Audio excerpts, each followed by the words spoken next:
Oh, and now it looks like we're up to parallel turning. So what's the process with the parallel turning, George?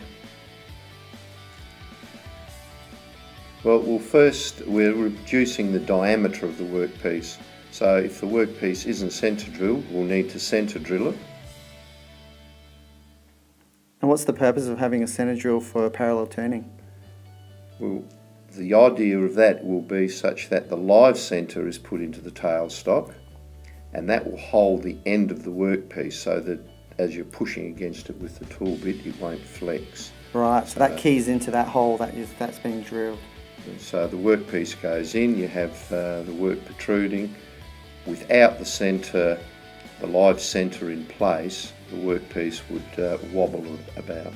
Right, and it looks like you were just measuring 10 mils again from the line indicated. Because we don't want to get too close with the tool bit to the chuck, otherwise again it will clunk. There's the live centre, we lock it, loosen the spindle. Now we make sure it's very firmly tightened up, and then tighten that spindle lock. Right, we need to make sure everything is nice and tight so nothing moves around and jams. So, the parallel turning process. The tool bit now is adjusted so that, again, the nose of the tool bit makes contact with the face of the work, in this case the length. Oh yeah, we can see this in our bird's eye view here. So it's not exactly 90 degrees, but it is it's kind of maybe 10 to 15 degrees. As long as the nose makes contact, the nose is rounded.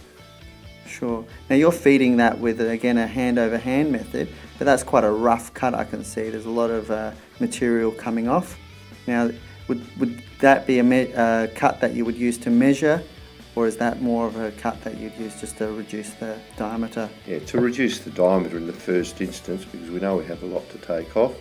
Notice how I'm using the carriage hand wheel hand over hand, so I'm moving it parallel to the axes of the lathe. Right, and what were you indicating there with your finger? Just that where I was going, where the line was Right. at the end of the cut. And you would have made that mark with the vernier height gauge again, I assume? Again, you make that with a vernier height gauge, yes. So now after the first cut, probably a good method is now to do a finer cut so that we have a better class of finish. We can then accurately measure the diameter if you're going to use a micrometer, or if it's something that's not as needs to be as accurate, we could use a pair of calipers. Yes, well clearly you can see the difference in finish, however you can also notice how much longer it takes.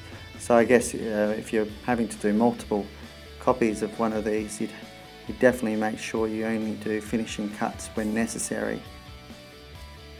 Right, so this is only kind of how to get a nice smooth finish on a radius. It's not a very accurate way of turning something to a diameter. What's required to get something exactly to in a precise diameter?